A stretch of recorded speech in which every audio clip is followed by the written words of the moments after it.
Hello అండి, అందరికీ నమస్తే. అందరు ఎట్లున్నారు? మంచిగున్నారా? చూసారు కదా వీడియోలో మా పాప హెయిర్ అండి. ఒక 3 మంత్స్ నుంచే అంత గ్రో అయిందనమాట. సో నా కూతురికి సీక్రెట్ అయిన ఆయిల్ మీ అందరితో షేర్ చేసుకోవాలని అయితే నేను వీడియో చేస్తున్నాను. సో మీరు కూడా ట్రై చేసి మీ పిల్లలతో పాటు మీరు కూడా హెయిర్ని పొడవుగా, అందంగా, ఆరోగ్యంగా పెంచుకుంటారని ఈ వీడియో చేస్తున్నాను. సో వీడియోనైతే లాస్ట్ వరకు చూడండి, ఇంట్రెస్టింగ్గా ఉంటుంది. సో సబ్స్క్రైబ్ మాత్రం తప్పకుండా చేసుకోండి, ఒక లైక్ ఇవ్వండి, షేర్ చేయండి. సో ఇంకా వీడియోలోకి అయితే వెళ్ళిపోదాము. మీ ఆయిల్ ప్రిపేర్ చేసుకోవడానికి పెద్ద ఇంగ్రీడియంట్స్ ఏం అవసరం లేదండి. 3 ఐటమ్స్ ఉంటే సరిపోతుంది. 1 టేబుల్ స్పూన్ మెంతులు, ఒక 4-5 కరివేపాకు ఆకులు, అలాగే ఆనియన్. ఒక ఆనియన్ చూపించాను కానీ అందులో నేను హాఫే వేస్తానండి. సో చిన్నపిల్లలు ఆనియన్ స్మెల్ పడదు చిన్నపిల్లలకి, అలాగే కళ్ళు కూడా బాగా మంటలు వచ్చేస్తాయి కాబట్టి సో ఆనియన్ తక్కువగా వేసుకోండి. మెంతులు తీసుకొని దోరగా లైట్గా అట్లా చిటపట అనేలాగా వేయించుకొని పక్కన పెట్టేసుకొని అదే గిన్నెలో కరివేపాకును కూడా మంచిగా వేయించుకోవాలి. క్రంచిగా అయినా సరే కాకున్నా సరే కొంచెం లైట్గా వేయించుకుంటే సరిపోతుంది. ఈ విధంగా 2 వేయించుకొని పూర్తిగా చల్లారబెట్టేసుకోండి, పక్కన పెట్టేసుకొని. ఇప్పుడు నేనైతే గానుగులో నుంచి పట్టించిన కొబ్బరి నూనెను వాడుతున్నాను. ఇక్కడ మీ దగ్గర నార్మల్ ఆయిల్ ఉన్నా పర్వాలేదు. సో ఈ కొబ్బరి నూనె మనం ఎంత క్వాంటిటీ అయితే తీసుకుంటున్నామో దానికి ఇప్పుడు మనం తీసుకున్న ఇంగ్రీడియంట్స్ అయితే సరిపోతాయి. మీరు ఎక్కువ క్వాంటిటీ చేసుకుంటే దీనికి డబుల్ పెంచుకోవచ్చు. సో అవన్నీ కొంచెం మిక్సీ పట్టుకున్న తర్వాత కచ్చా పచ్చగా పట్టుకోండి, మరీ పౌడర్ లాగా అవసరం లేదు.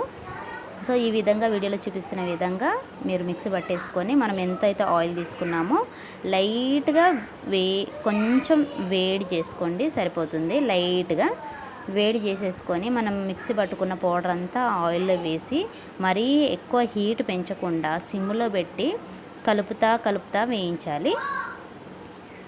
ఆ కలర్ అంతా అబ్జర్వ్ అవ్వాలన్నమాట ఆయిల్లోకి. ఆనియన్ కొంచెం చిన్న ముక్క తీసుకుంటే సరిపోతుందండి. పిల్లలకి కదా కొంచెం అది స్మెల్ వస్తూ ఉంటుంది కాబట్టి దాన్ని తీసుకోలేరు, వామిటింగ్ చేసుకునే ఛాన్స్ ఎక్కువగా ఉంటుంది కాబట్టి కొంచెం సరిపోతుంది. సో పెద్దవాళ్ళు అనుకోండి కొంచెం ఎక్కువైనా వేసుకోవచ్చు. పిల్లలకి మనము పెట్టగానే ఒక్కొక్కసారి తలస్నానం చేయించాం కదా, సో అలాగైనా 2-3 రోజులు ఉండొచ్చు ఆయిల్ పెట్టేసుకొని. ఒకవేళ తలస్నానం చేయించే పని అయితే ఒకవేళ మనమైనా సరే వెంటనే తలస్నానం చేయాలి అనుకున్నప్పుడు మీరు ఆయిల్లో ఆనియన్ అనేది ఎక్కువగా వేసుకోవచ్చు. ఇది పెట్టుకున్న తర్వాత స్నానమైనా చేయొచ్చు, లేదా 2-3 రోజులకైనా అలాగే ఉంచుకోవచ్చండి ఈ ఆయిల్ని తలకి, ఏం పర్వాలేదు. సో ఈ విధంగా అయితే స్లో ఫ్లేమ్లో ఇట్లా నురుగు వచ్చేంత వరకు దీన్ని బాగా ఉడికించుకోవాలి. ఆయిల్లో ఉడికించుకున్న తర్వాత స్టవ్ ఆఫ్ వేస్తే సరిపోతుంది. ఇది పూర్తిగా కంప్లీట్గా చల్లగా అయిపోవాలి. చల్లగా అయిన తర్వాత ఆయిల్ అనేది పూర్తిగా మనం ఫిల్టర్ చేసుకోవాలి. నేనైతే ఆ కప్పుతో 1 కప్పు ఆయిల్ తీసుకున్నాను, అదే కప్పులో నేను ఫిల్టర్ చేసుకుంటున్నాను. ఒక కర్చిప్ వేసేసి ఆయిల్ పూర్తిగా చల్లగా అయిపోయిన తర్వాత నేను వడబట్టుకుంటున్నాను. ఈ విధంగా అయితే ఫిల్టర్ చేసుకోండి. ఫిల్టర్ చేసుకున్న తర్వాత మీరు ఒక గాజు సీసాలో కానీ ఏదైనా డబ్బాలో కానీ దీన్ని పోసి పెట్టుకోవచ్చు. 3 మంత్స్ వరకు ఏం పాడవ్వదు. బాగా మనం వేడి చేసాం కాబట్టి ఏం పాడవ్వదు.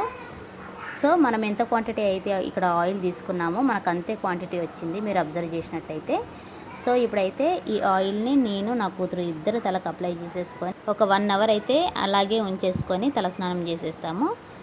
సో మీరు కూడా ఈ విధంగా ఆయిల్ ప్రిపేర్ చేసుకొని ఒక 1 అవర్ అలా ఉంచేసుకొని మీరు ఏ షాంపుతో అయితే మీరు తలస్నానం చేస్తారో ఆ షాంపుతో మీరు మంచిగా నీట్గా తలస్నానం చేసేసినట్టయితే చాలా బాగుంటుందండి హెయిర్. ఈ మధ్య అయితే చిన్నపిల్లలకు కూడా తెల్ల వెంట్రుకలు వచ్చేస్తున్నాయి. అసలు ఈ తెల్ల వెంట్రుకలకైతే ఏజ్తో సంబంధం లేదు. సో చిన్నపిల్లలకు కూడా ప్రోటీన్స్ ఇవన్నీ ఇమ్యూనిటీ చాలా తక్కువగా ఉంటుంది కాబట్టి వాళ్ళు ఆకుకూరలు తినరు, కరివేపాకు తినరు. దానివల్ల కూడా పిల్లలకు చాలా ఎక్కువగా వచ్చేస్తుంది కదా. సో వాళ్ళు తినకుండా మనం చేసే ప్రయత్నం మనం చేయాలి కదా. సో అందువల్ల ఈ కరివేపాకు, మెంతులు తలకు అప్లై చేయడం వల్ల వాళ్ళు బాగా ఆడుకోవడం వల్ల ఫంగస్ బాగా చేరి తలలో ఇన్ఫెక్షన్ కూడా ఎక్కువగా ఉంటుంది కదా. ఆ ఇన్ఫెక్షన్ అంతా మనం నయం చేయాలంటే ఇలాంటి మెంతుల్ని, కరివేపాకుని అప్పుడప్పుడు ఇలా తలకి అప్లై చేయడం వల్ల పిల్లల హెయిర్ హెల్దీగా ఉంటుంది, అలాగే పిల్లల తలలో ఎలాంటి ఇన్ఫెక్షన్ చేరదనమాట. సో పిల్లలనే కాదు పెద్దలకు కూడా సేమ్ అదే విధంగా యూజ్ అవుతుంది. మన తలలో ఎలాంటి ఇన్ఫెక్షన్ కానీ ఎలాంటి చుండ్రు అలాంటివి లేనప్పుడే మనం జుట్టు గ్రోత్ అనేది ఎక్కువగా పెంచుకోవచ్చు. సో ఇలాంటివి చేసినప్పుడు ఆ ఇన్ఫెక్షన్ అంతా పూర్తిగా కంప్లీట్గా నయం అయిపోయి మన గ్రోత్ని అనేది పెంచుతుంది, మన కుదుర్లని టైట్ చేస్తుంది అనమాట. ఈ మెంతులు కానీ కరివేపాకు కూడా చాలా పనిచేస్తుందండి హెయిర్కి, చాలా స్పీడ్ గ్రోత్ని పెంచుతుంది హెయిర్ని. సో మీరైతే ఇలా చిన్నపిల్లలు ఉంటే చిన్నపిల్లలకు ట్రై చేయండి. విపరీతంగా ఊడుతుంది అని అస్తమానం బాధపడకండి. సో విపరీతంగా ఊడుతున్న వాళ్ళైనా చాలా వరకు కంట్రోల్ చేసుకోవచ్చు, హెయిర్ గ్రోత్ కూడా చాలా బాగుంటుంది. సో ఇలా ఒకసారి ట్రై చేసి చూడండి, మీకే అర్థమవుతుంది.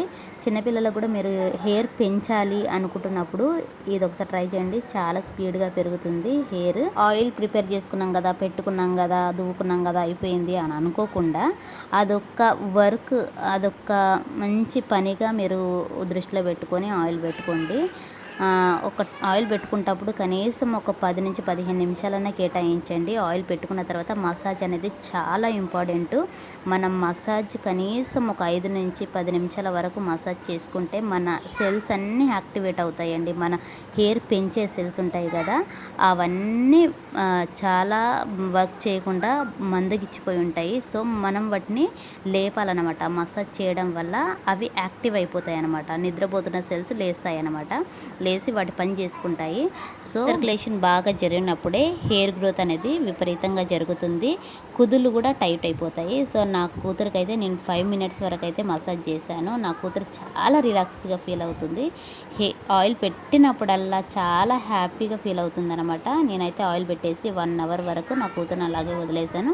సో ఇప్పుడు నేను కూడా ఆయిల్ బాగా ఆల్రెడీ పెట్టేసుకున్నాను, నేను మళ్ళీ పెట్టుకుంటున్నాను అనమాట. ఈ ఆయిల్స్ అంటే నాకు అదొక పిచ్చి అనమాట. సో ఆయిల్ నిండుగా పెట్టుకున్న తర్వాతనే నేను తలస్నానం చేస్తాను కాబట్టి నా హెయిర్ అనేది అంత లాంగ్గా షైనీగా చూడడానికి అందంగా కనిపిస్తుంది. సో అందంగా కనిపిస్తుంది అంటే ఏంటండి, ఆరోగ్యంగా ఉంటేనే అందంగా కనిపిస్తుంది హెయిర్. ఆయిలింగ్ అనేది చాలా అంటే చాలా ఇంపార్టెంట్. 1 అవర్ తర్వాత నా కూతురు హెయిర్ చూడండి, తలస్నానం చేసిన తర్వాత ఎంత షైనీగా, ఎంత మెత్తగా, ఎంత బాగుందో. సో ఇట్లుంటుంది అనమాట. ఆయిలింగ్ చేసుకొని మనం స్నానం చేసినట్టయితే ఇంత ఫ్రెష్గా కనిపిస్తాము. సో ఇదండి ఇవాల్టి వీడియో. ఈ వీడియో మీకు ఎంతో కొంత యూజ్ అయిందని అనుకుంటున్నాను. మళ్ళీ ఒక వీడియోతో మళ్ళీ మీ ముందుకు వస్తాను. అంతవరకు ఉంటా మరి. Bye bye.